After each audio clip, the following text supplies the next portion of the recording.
Hi, I'm Giselle Roux. Welcome to the Inside Network.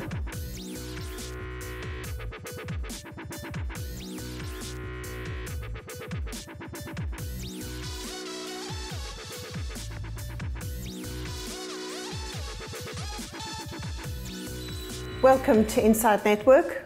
Today we've got Ashton Reid, who is a portfolio manager for real assets with Martin Currie, an affiliate of Legg Mason. Welcome, Ashton. Thanks, Giselle. Let's start with the obvious question about the changing environment from the COVID-19 on real assets. Can you spell out for us some of the changes that you may have seen with regard to things like lease arrangements or restructuring, what you're expecting? Yes, I think you need to answer that in two halves, the short term. So obviously in that we've seen the most impact in retail.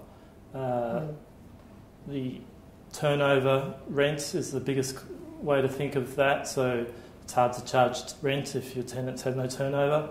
I think we're moving out of that phase, and then we're thinking of post-COVID structural change. And there, it's a longer answer, but I think ultimately it's an acceleration of existing trends that we were seeing pre-crisis. Do you want to reinforce some of those for us? I mean, do you expect lease terms to be shorter, more flexible? What would you imagine they look like? Well, I think it comes down to bargaining power. We haven't seen much change to date because the landlords have strong bargaining power over a smaller tenant. And in many ways, that's why we needed the legislation in place to protect the bargaining rights of smaller enterprises. I think in all senses, it's a negotiation. So landlords, anything's on the table. I do think if you are either low dollar of rent or high productivity, you're going to have the best bargaining terms. And so I expect less change in that space. I think that mid-tier retail in particular may see less structured growth, for example, as a term change. Tenure, I think, is actually in the interest of both retailer and landlord to have a reasonable tenor of tenure. So perhaps in that mid-tier range where there's less bargaining power, you'll see some structural change to rent terms. And how about gearing levels, covenants, capacity to refinance? This is always critical in this sector. Yeah, so unlike the GFC, this has not been a debt liquidity crisis. In many ways, that's avoiding the lasting damage. We saw the dilutive capital raises because banks are providing liquidity, debt markets are open, and so we've seen REITs increase liquidity in this world, particularly where they haven't been collecting rent. So Scentre Group, the owner of the Westfield assets, for example, increased their liquidity by $2 billion, $2.3 billion, and then they now turned that out. That wasn't happening in the GFC, and so it's almost been a non-issue, the debt side. Then we've had to look at covenants. And I think interest cover is probably the one we're focused on most. Again, if you're not collecting rent, how many months do you have before you breach interest cover? LVRs we're more comfortable on. We think valuation, we'll see some shift. And neither of those have really been anywhere close to triggering dilutive equity raises, which has been materially different to the GFC. There's a follow-on question from that as to whether the valuation metrics or the valuation methodologies and the inputs will change and how they're changing. Once again, what would you expect to rise? Yes, so I think the simple answer is that cash flows are getting impacted in the short term, so there is valuation pressure downwards in a broad sense. I think it's dangerous just to then say everything's down by 20% or the like. It really comes down to, in the longer term sense, what's your tenant strength? And in some cases, you could actually have government tenant-anchored properties going up in value because bond rates have fallen. But broadly, I think valuation is down, and the more discretionary retail, perhaps the most affected in that sense. Yeah. Your Martin Currie and Legg Mason are quite well renowned for ESG credentials and looking after the. you just go through how real assets and ESG, it's probably a slightly unusual ESG environment for real assets. You know, what do you do? Yeah, so from an environmental, social and governance perspective, I'd make 3 overall points and then talk about real assets. So firstly, it's embedded in our process and we think that's critical. Also, for us, it's key to understanding the future of cash flow, which drives ultimately our returns. And then thirdly, Legg Mason has investing to improve lives as their mission statement. We think it's critical that clients' funds are getting not only the best returns but the best outcomes from making the world a better place. So what does that mean for real assets? Well, for us, most real assets are high quality from a business model perspective.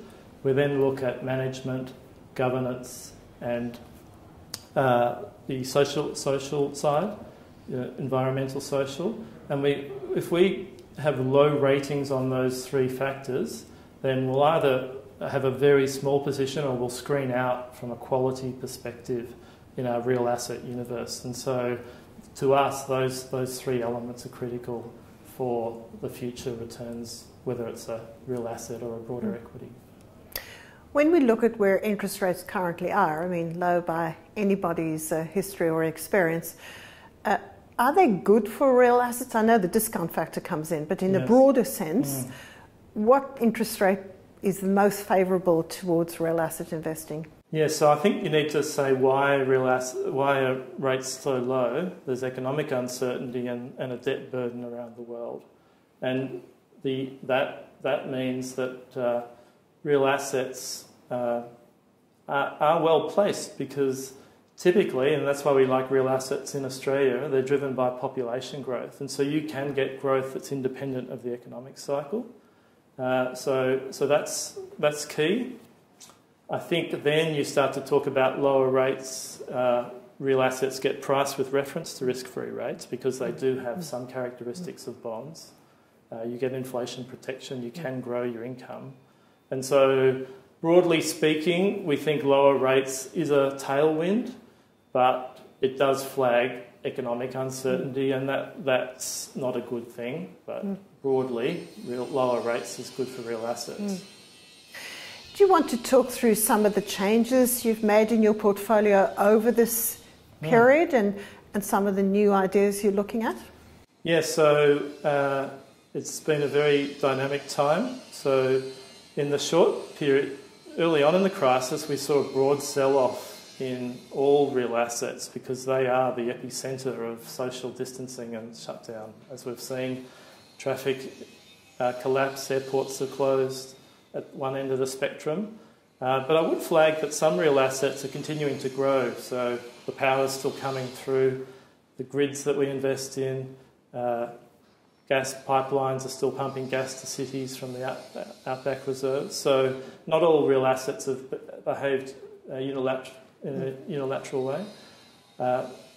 So that provided us with an opportunity because a broad-based sell-off meant we could reduce our airport exposure, our large format shopping centre exposure, some childcare exposure, and move across to those safer real assets. So that allowed us to protect income and also preserve capital in portfolios. Perhaps more recently, we've been thinking about the post-COVID structural change. And again, there our preference has been for more affordable real assets. So we quite like the suburban office play, and that does play to the decentralisation that we might see post-COVID. Particularly in Sydney, where we think infrastructure is facilitating that. And then we've also been increasing our convenience retail exposure. We think that's one of the opportunities.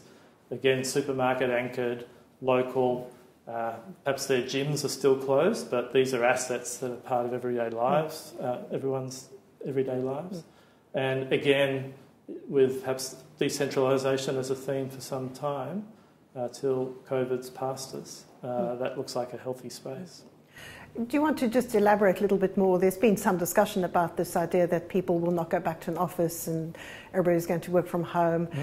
Are you taking the view, or are you aware of any pattern that says that is truly going to take place? And you're referencing that's mostly in inner city high-end buildings, or? Yeah, so it's fascinating. So one of the great things about technology is we get traffic counters and you can actually see live data. So we've actually seen, for example, in regional shopping centres in Queensland and WA, foot traffic's actually back to pre-COVID levels. So people are at their local shopping centre. In New South Wales, that's still down 25%. And Victoria, more than that, we're perhaps a bit slower coming out of the shutdown, lockdown. So, but if you look at CBDs, foot traffic bottomed out at 90% and it's still down 70%. And we're in the city today, it's pretty quiet out there. So we do see, and perhaps at the other end of the spectrum, Sydney Airport is still shut. So there's no international travel. So we do think staged recovery is the outlook coming out of the crisis in the short term, and we're positioned well for that. Then in a post-COVID structural change sense, I think there's going to be a push towards higher productive space as perhaps the acceleration of online sales increases. We maybe jump to where we might have been in 5 years' time. And then the other element is office markets. And so again, expensive office, we think maybe comes under pressure from less demand. Have you seen very different patterns in Asia Pacific, which you also oversee, compared to what we've seen? Are there some notable differences between? Yes. Yes, so perhaps the Asia-Pac region, parts of Asia went into the crisis earlier, so China, for example, and I think they've had crises before with regard to health pandemics, and so they're perhaps a bit more prepared and reacted quicker. And so that's meant that their behaviour and activity levels have come out earlier, and so they are a pointer. But then, for example, we do have countries like India at the moment where perhaps that's an emerging space from a pandemic sense. So I think that's going to be a feature of this pandemic going forward, is that different countries that are in different stages and re-emerge. We do think Australia and New Zealand looks particularly good in that sense because we can isolate until we get past this. And so that leans us to put $1 into Australia or New Zealand over Asia at this stage. And if you were to rethink that for Asia, what kind of assets would you look at there? What's sort of on the radar? Yes, so we quite like the utilities. So there's perhaps, for example, water infrastructure, Guangdong Investments. They're exposed to the Silicon Valley of China in the Shenzhen region, provide water into Hong Kong. So whilst there's lots of crisis in Hong Kong at the moment, and that's created share market uncertainty, a stock like that is very well placed because it's everyday life usage. So that's a name we quite like in this crisis. And at the other end of the spectrum, a toll road in China, we sold out of early in the crisis. It saw the government take its tolls off them and just make tolls free. So there is that political risk perhaps in China that's not going away. And perhaps India is another area where, again, we like some of the water utilities in HPC for their growth factors, and they're perhaps less exposed to business activity in that sense, and social distancing is, again, not affecting them. We always look at real assets, and we've got a balance sheet and an NAV structure and the valuation there. But we don't often pay a lot of attention to management, strategic thinking of management. Do you want to comment, as you see companies, how you judge management of things like real assets? Well, I think ultimately we assess the management and business strength and quality, the asset quality. And I think you and I could probably run Chadstone. Yeah, we'd probably do it badly. I don't think so, but feel free to say so.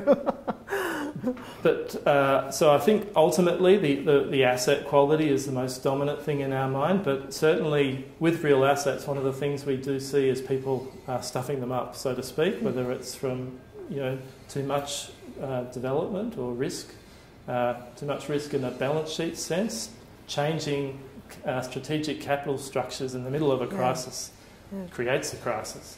So we do think that management piece has a big important say in the long-term returns for not just real assets, but for any investment. But we're very focused on that, as I mentioned earlier. Ashton, thank you very much. Most interesting comments. Thanks, Giselle. Always a pleasure.